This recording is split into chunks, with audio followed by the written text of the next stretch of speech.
നേരത്തെ പറഞ്ഞ പോലെ ഇൻട്രസ്റ്റിംഗ് ആയിട്ടുള്ള ആ ഒരു കാഴ്ചകളിലേക്കാണ് നമ്മൾ ഇനി പോകുന്നത്.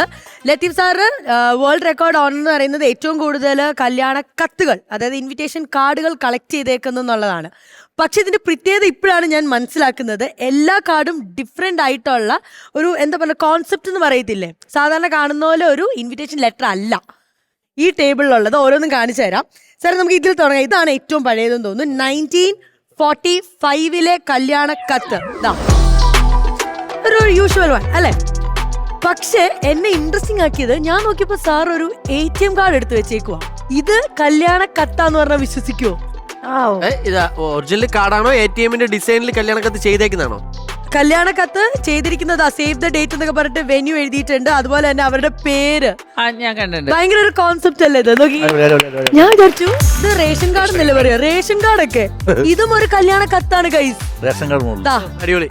ഒരു റേഷൻ കാർഡ് പോലെ ഉള്ളില് ബാക്കി ഡീറ്റെയിൽസ് കാര്യങ്ങള് എവിടെ വെച്ചാണ് പേര് കാര്യങ്ങളൊക്കെ. വളരെ വെറൈറ്റി. ഇനി അടുത്ത പേപ്പർ ഞാൻ വിചാരിച്ചു സാറിന്റെ കല്യാണ സർട്ടിഫിക്കറ്റ് ആണെന്ന്, പക്ഷെ അല്ല. ഇതൊരു പേപ്പറില് ക്ഷണക്കത്താണ്. ഇതും ഒരു കല്യാണക്കുറിയാണ് ഗൈസ്. ഇതെനിക്ക് തോന്നുന്നു നമ്മൾ സാറിന് വില്ലേജ് ഓഫീസിലെ അല്ലേ, വില്ലേജ് ഓഫീസിലെ പ്രത്യേകത ഇത് ചെയ്ത ആള് വില്ലേജ് ഓഫീസറാ. ഇതെന്തൊരു ബുക്കിന്റെ രൂപത്തിലാണ്, അമ്പലത്തിന്റെ നോട്ടീസ് എന്ന് പറയുന്ന പോലത്തെ ഒരു സാധനം. പാസ്പോർട്ട് ഒരു പാസ്പോർട്ടിന്റെ രൂപത്തിലുണ്ട്. ഇതിലും പേരും കാര്യങ്ങളൊക്കെ അഡ്രസ്സും എന്തൊക്കെ വെറൈറ്റി രീതിയിലല്ലേ. ഇതെനിക്ക് തോന്നുന്നു ഇങ്ങനത്തെ ഒരിടക്ക് നമ്മുടെയൊക്കെ ടൈമിൽ ഇതൊരു ജനറേഷന്റെ ഒരു സംഭവമാണ്. ഇങ്ങനെ എടുക്കുമ്പോ കാറ് വരുന്നു, ബൈക്ക് വരുന്നു. ഒരു കാര്യം ചോദിക്കാൻ വിട്ടുപോയി നമ്മള്. ചേട്ടന്റെ കല്യാണക്കുറി എന്തിയെ? അത് ചോദിക്കാൻ എവിടെയോ മിസ്സായി. ഞാൻ ഇത്രയും നേരം വെയിറ്റിംഗ് ആയിരുന്നു. ലാസ്റ്റ് എന്റെ ഒരു വെറൈറ്റി സാധനം ഉണ്ടെന്ന് കാണിക്കുന്നു. അതാ ഞാൻ ചോദിക്കാനിരുന്നേ. ഇനി ഒരു കല്യാണക്കുറി അടിക്കുകയാണെങ്കിൽ എങ്ങനത്തെ കല്യാണക്കുറി അടിക്കും? ഇത് ഞാനിപ്പോ എന്റെ മോന്റെ കല്യാണം ഉണ്ട് ജൂലൈയില്. നമ്മുടെ ചെറുപ്പത്തിൽ സ്ലൈറ്റ് ഇല്ലേ, വീണ പൊട്ടുന്ന സ്ലൈറ്റ്, അത് ഓൾറെഡി ഞാൻ രാജസ്ഥാൻ നിന്നാണ് വരുത്തിക്കുന്നത്. അതൊരു 1000 പീസ് ഓർഡർ ചെയ്തിട്ടുണ്ട്. അതാണ് ഒരു വെറൈറ്റി ആയിട്ട് ഞാൻ കൊണ്ടുവരാം എന്റെ മകന്റെ കല്യാണത്തിന്. സ്ലേറ്റിൽ പ്രിന്റ് ചെയ്തിട്ട് അതിന്റെ കൂടെ പെൻസിൽ കൂടെ കൊടുത്തിട്ടാണ് കല്യാണ കത്ത്. അത് നമ്മള് അത് പുതിയ മോഡലല്ല, ആ മരത്തിന്റെ ചട്ടയുള്ള പഴയ സ്ലേറ്റ്. അതും കൂടെ നമുക്ക് ഭദ്രമായിട്ട് സൂക്ഷിച്ചു വെച്ചിട്ട് ഒരു എപ്പിസോഡ് വരണം, അത് ഞങ്ങൾക്ക് കാണണം. ഓക്കെ. ഇനി അടുത്ത ഇൻട്രസ്റ്റിംഗ് ആയിട്ടുള്ള കാര്യം എന്ന് പറയുന്നത് ഒരുപാട് കോയിൻസ് ആണ് ഇരിക്കുന്നത്. പക്ഷെ നമ്മൾ സാധാരണ കളക്ട് ചെയ്യുന്ന പോലത്തെ കോയിൻസ് അല്ല, ഇത് വളരെ ഡിഫറെന്റ് ആണ്. അതായത് 1000ന്റെ കോയിൻ ആരെങ്കിലും കണ്ടിട്ടുണ്ടോ?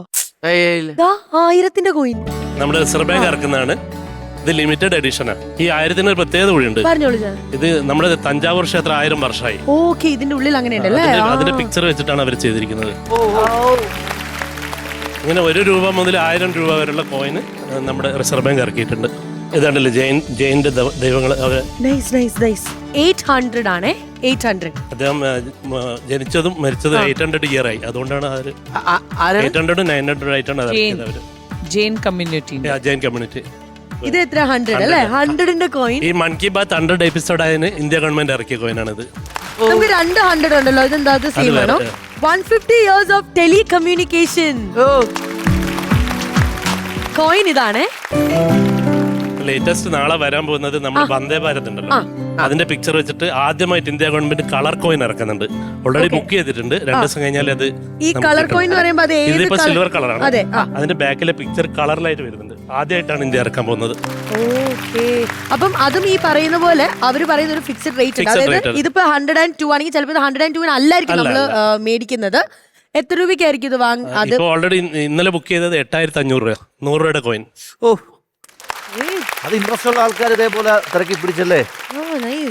ഇനി നമ്മൾ എല്ലാവരും കാത്തിരുന്ന ഒരു മൊമെന്റിലേക്കാണ് പോകുന്നത്. ഒരു കൺഫ്യൂസിംഗ് സൈക്കിളിന്റെ കാര്യം നമ്മളിവിടെ പറഞ്ഞില്ലയോ? കാണേണ്ട ആ സൈക്കിൾ എന്താണെന്ന് എങ്കിൽ നമുക്ക് കുമാർ സാറിന്റെ വേദിയിലേക്ക് സ്വാഗതം ചെയ്യാൻ. വെറുതെ അല്ല, ആ കൺഫ്യൂസിംഗ് സൈക്കിളുമായിട്ട്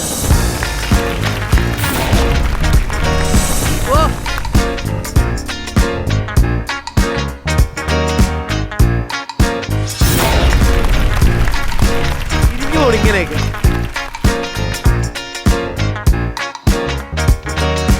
ഗൈസ്, ഇതാണ് ഞാൻ പറഞ്ഞ കൺഫ്യൂസിംഗ് സൈക്കിൾ. അതായത് കാണുമ്പോൾ നമുക്ക് വളരെ ഈസി ആയിട്ട് തോന്നുന്നു ഇത് ഓടിക്കുന്നത്. പക്ഷെ ആ ഹാൻഡിൽ ഇരിക്കുന്ന രീതി നിങ്ങളൊന്ന് സൂക്ഷിച്ചു നോക്കുകയാണെങ്കിൽ ഓപ്പോസിറ്റ് ആണ്. നമ്മൾ നേരെ ഓടിക്കണം എന്ന് വിചാരിച്ചാൽ നടക്കില്ല. റൈറ്റിലേക്ക് നമ്മൾ തിരിക്കുകയാണെങ്കിൽ ലെഫ്റ്റിലേക്കായിരിക്കും പോവുക, ലെഫ്റ്റിലേക്ക് തിരിക്കുകയാണെങ്കിൽ റൈറ്റിലേക്കായിരിക്കും പോവുക. അങ്ങനെ മൊത്തത്തിലൊരു കൺഫ്യൂസിങ് രീതിയിലാണ് അത് ഇരിക്കുന്നത്. ഇതിനാണ് കുമാർ സാറിന് ഗിന്നസ് വേൾഡ് റെക്കോർഡ് കിട്ടിയിരിക്കുന്നത്. കണ്ടോ കണ്ടോ കണ്ടോ കണ്ടോ എന്റെ അമ്മേ, അടിപൊളി അടിപൊളി സാർ. ഇത്രയും തലതിരിഞ്ഞൊരു ബുദ്ധി എങ്ങനെയാ സാറിന് തോന്നി? അതാദ്യം അറിയട്ടെ. ജീവിതത്തിൽ എന്തെങ്കിലും കാര്യം വ്യത്യാസമായിട്ട് ചെയ്യുക, അതിലൊരു സാധിക്കണം എന്നുള്ള ഒരു ഫയർ ഉള്ളിലുണ്ട്. അങ്ങനെ ചിന്തിച്ചപ്പോഴാണ് ഇതുപോലൊരു സൈക്കിള് ചവിട്ടാനൊരു ഒരു പ്രചോദനം കിട്ടിയത്. അല്ല, ഇങ്ങനത്തെ ഈ ടൈപ്പ് ഓഫ് സൈക്കിൾ കിട്ടുമോ അല്ല നിങ്ങൾ ഉണ്ടാക്കിയതാണോ? ഇത് നമ്മൾ മോഡിഫൈ ചെയ്യേണ്ടതാണ്. ഈ സൈക്കിളിന്റെ പേര് ബാക്ക്വേർഡ് ബ്രെയിൻ സൈക്കിളാണ്. അപ്പോൾ സാധാരണ സൈക്കിൾ എന്ന് വെച്ചാൽ ഹാൻഡിലെ വലത് സൈഡിൽ തിരിക്കുമ്പോൾ വീൽ വലത്തോട്ട് പോകും, ഇടത് സൈഡിലേക്ക് ഹാൻഡിൽ തിരിക്കുമ്പോൾ ഇടത് സൈഡിലേക്ക് പോകും. പക്ഷെ ഈ സൈക്കിൾ ഹാൻഡിലെ വലത് സൈഡ് തിരിച്ചാൽ വീൽ ഇടത് സൈഡ് പോകും, ഹാൻഡിലെ ഇടത് സൈഡ് തിരിച്ചാൽ വീല് വലത് സൈഡിലേക്ക് പോകും, മാറിപ്പോകുന്നതാണ്. ഇപ്പൊ ഞാൻ കാണിച്ചു തരാം. ഇപ്പൊ ഇടത് സൈഡിലേക്ക് തിരിക്കുകയാണ്, വീൽ വലത് സൈഡിലാണ് പോകുന്നത്. ഹാൻഡിൽ വലത് സൈഡിലേക്ക് തിരിക്കുകയാണ്, വീൽ ഇടത് സൈഡാണ് പോകുന്നത്. അല്ല, അപ്പൊ നമ്മുടെ ആ ബ്രെയിൻ എക്സസൈസിലെ ബാക്ക്വേർഡ് വാക്കിംഗ്, Yes. അതിന്റെ ഒരു സൈക്കിൾ ഫോം ആണോ ഇത്? യെസ്. നമ്മുടെ റൈറ്റ് പാർട്ട് ഓഫ് ദ ബ്രെയിനും ലെഫ്റ്റ് പാർട്ട് ഓഫ് ദ ബ്രെയിനും ഈക്വലി സ്റ്റിമുലേറ്റഡ് ആയിരിക്കണം, എന്നാൽ മാത്രമേ ഇത് ചെയ്യാൻ പറ്റുള്ളൂ. ശ്രീവിദ്യക്ക് ഇത് പറ്റത്തില്ല, ബ്രെയിൻ ഇല്ലല്ലോ. മൈൻഡ് കൺട്രോളും വേണം, അതേസമയം ബോഡി ബാലൻസിംഗും വേണം. ഇതിന്റെ ഗിന്നസ് കിട്ടിയതെന്ന് വെച്ചാല് ഇതേ സൈക്കിളിൽ 1 മണിക്കൂർ കണ്ടിന്യൂസ് ആയിട്ട് ഒരു പ്രാവശ്യം പോലും കാല് കുത്താതെ 7.98 കിലോമീറ്റേഴ്സ് റൈഡ് ചെയ്താണ് എനിക്ക് ഗിന്നസ് ബുക്കിൽ. സാർ അത് ഈ തിരക്കുള്ള റോഡിൽ തന്നെയാണ് ഇത് ഡ്രൈവ് ചെയ്തേക്കണേ. ഇത് വെല്ലോഡ്രാമിലാണ് ചെയ്തത്, സൈക്ലിംഗ് ചെയ്ത് LNCP കാര്യവട്ടം വെല്ലോഡ്രാമിലാണ്, റൗണ്ട് ഇതിലാണ് ചെയ്തത്. എത്ര വർഷം എടുത്തു ഇതിങ്ങനെ ഈ പ്രാക്ടീസ് ചെയ്ത് ഇതിലേക്ക് എത്താൻ? ഞാനൊരു 2-3 മന്ത്സിൽ ഓക്കെ ആവാൻ പറ്റും. അത് ആർക്കും അങ്ങനെ പറ്റുമോ? അതോ ഭയങ്കര ഡെഡിക്കേഷൻ ഉണ്ടാവണോ? അതോ ആദ്യം ബ്രെയിൻ ഉണ്ടാവണം? ആർക്കും പറ്റും, പക്ഷെ ഒരേ ഒരു കോംപ്ലിക്കേഷനേ ഉള്ളൂ. ഈ ബാലൻസ് കിട്ടിക്കഴിഞ്ഞാൽ സാധാരണ സൈക്കിളിൽ നിന്ന് താഴെ വീഴും. ഇപ്പൊ പിന്നെ ബോഡിക്ക് അത് ബാലൻസ്. സാറിന് നോർമൽ സൈക്കിൾ ഓടിക്കാൻ പറ്റും? ഞാൻ നോർമൽ സൈക്കിൾ ഓടിക്കും, ബൈക്ക് ഓടിക്കും, ഈ സൈക്കിളും ഓടിക്കും. ആൻഡ് ലോകത്തെ ആദ്യത്തെ cycle penny farthing big front wheel അതും ഓടിക്കും, അതും എന്റെ കയ്യിലുണ്ട്. 1870 മോഡൽ. അതിലെന്താ വ്യത്യാസം? അതിൽ വലിയ ഫ്രണ്ട് വീലാണ്, സീറ്റ് ഇരിക്കുന്നത് ഫ്രണ്ട് വീലിന്റെ മേളിലാണ്. സോ ബാക്ക് വീൽ എന്നുള്ളത് ഡമ്മി വീലാണ്. അപ്പൊ ബ്രേക്ക് സഡൻ ആയിട്ട് അപ്ലൈ ചെയ്താൽ ഈ ബാക്ക് വീൽ അപ്സൈഡ് ഡൗൺ ആവും. അതിനുശേഷം എഞ്ചിനീയറിംഗ് റിസർച്ച് പറഞ്ഞത് 2 വീലും സൈക്കിളിന്റെ ഈക്വൽ സൈസിലിരിക്കണം. അങ്ങനെയാണ് ഈക്വൽ സൈസിലുള്ള സൈക്കിൾ വന്നത്. അതിനുശേഷം മോട്ടോർ കണക്ട് ചെയ്താണ് ബൈക്ക് കണ്ടുപിടിച്ചത്. അതാണ് അതിന്റെ ഒരു ഗൈസ്, നമ്മുടെ ഈ ഫ്ലോറില് ഇപ്പൊ 2 പേർക്ക് ഇത് ചെയ്യാൻ പറ്റുള്ളൂ എന്ന് എനിക്ക് തോന്നുന്നു. അതിലൊന്ന് നമ്മുടെ ശ്വേത ചേച്ചിയാണ്, ഗേൾസിന്റെ അഭിമാനമായ ശ്വേത മേനോൻ. അതുപോലെ തന്നെ നമ്മുടെ റൈറ്റ് ബ്രെയിൻ റെഡി ആണെങ്കിൽ ഞങ്ങൾ ഇനി ഞങ്ങളുടെ ലെഫ്റ്റ് ബ്രെയിനിനെ സ്വാഗതം ചെയ്യാണ്. കോമഡി മാസ്റ്റേഴ്സിന്റെ അഭിമാനമായ അഖിൽ കവലിയൂർ. എന്റെ മുട്ടിന്റെ ചിരട്ട അവിടെ ഇരിക്കുന്ന ഒട്ടും പിടിക്കണില്ല. വാ, ഇനി ചേർത്ത് ഇവിടെ നമുക്ക് ചുരുട്ടാം. നിങ്ങളുടെ ആഗ്രഹമാണെങ്കിൽ കണ്ടോ ഞങ്ങളുടെ ലേഡി വരുന്നത്, lady super star. Welcome welcome welcome please do the honour please. Welcome. ചേച്ചി ഒരു മിനിറ്റ്, ആദ്യം ഒരു കാര്യം പറഞ്ഞേ, ആവേശം കുറയ്ക്കൂ. അതായത് ഇത് ആദ്യം മനസ്സിലാക്കണം. മനസ്സിലായി. ബൈ ചേച്ചി. See you soon. ഒരു മിനിറ്റ്. ചേച്ചി പോളിടെക്നിക് പഠിച്ചിട്ടുള്ള യന്ത്രങ്ങളുടെ പ്രവർത്തനക്ഷമത. പ്രിയ സുഹൃത്തുക്കളെ, ശ്വേത ചേച്ചി അതാ ബ്രെയിൻ ടെസ്റ്റിന്റെ ഭാഗമായിട്ട് ലെഫ്റ്റ് റൈറ്റ് നടന്നു നോക്കാണ്. ഇല്ല, അത് അങ്ങനെയാണ്. ഡോണ്ട് വരി. ആദ്യം ഒരു ബാലൻസ് വേണം. അത് കഴിഞ്ഞാൽ ചേച്ചി പുഷ്പം പോലെ ഇവിടെ പറക്കുന്ന കാണാൻ പറ്റും.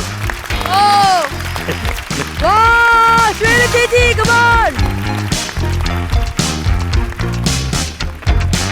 അതുവഴി പോടാ ചേച്ചി, പോലെ. ഹലോ, ഈ വഴി.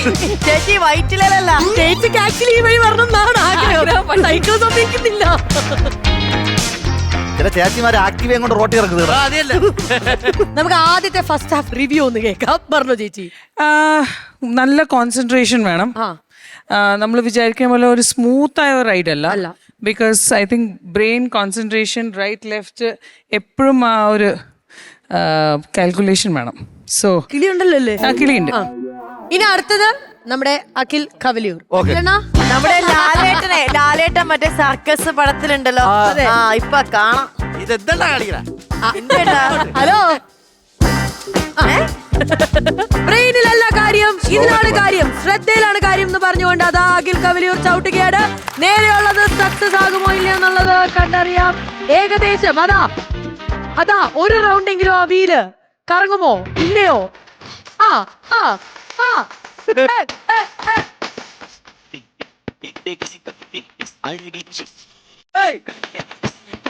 എവിടെ പഠിക്കാണ്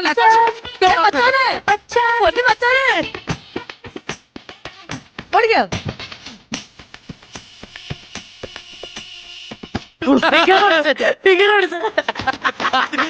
അതിനൊരു കുറവ് ഗുഡ് ട്രൈ ഗുഡ് ട്രൈ കൊള്ളാം പറ്റും പറ്റും എനിക്ക് തോന്നുന്നില്ല. ബാബാ ഒരു രക്ഷയില്ല, ഇത് തനിയെ തന്നെ തിരിയുന്നു. അത് തനിയെ തിരിയുന്നതല്ല, ചേട്ടൻ വിറക്കണതാ. ഒരു കാര്യം പറഞ്ഞോട്ടെ, നമ്മൾ സോഷ്യൽ മീഡിയയിൽ കാണുന്ന പോലെ തലയിൽ തലച്ചോറല്ല കിഡ്നി ഉള്ള ആ കൂട്ടുകാരനെ എനിക്ക് മെൻഷൻ ചെയ്യാൻ കിട്ടി ഗൈസ്. അയ്യേ, എനിക്ക് മെൻഷൻ ചെയ്യാൻ കിട്ടി അല്ല എന്തറിയാമോ, ഇതേ കറക്റ്റ് മറ്റേ ബെയറിംഗ് ഉള്ള സാധനം. ഇത് നമ്മൾ ചവിട്ടുമ്പോൾ കറക്റ്റ് ഫ്ലിപ്പായി പോണു. ഭയങ്കര ഇത് വേണം കേട്ടോ. താങ്ക് യു എന്റെ പൊന്നു മച്ചാനെ, താങ്ക് യു.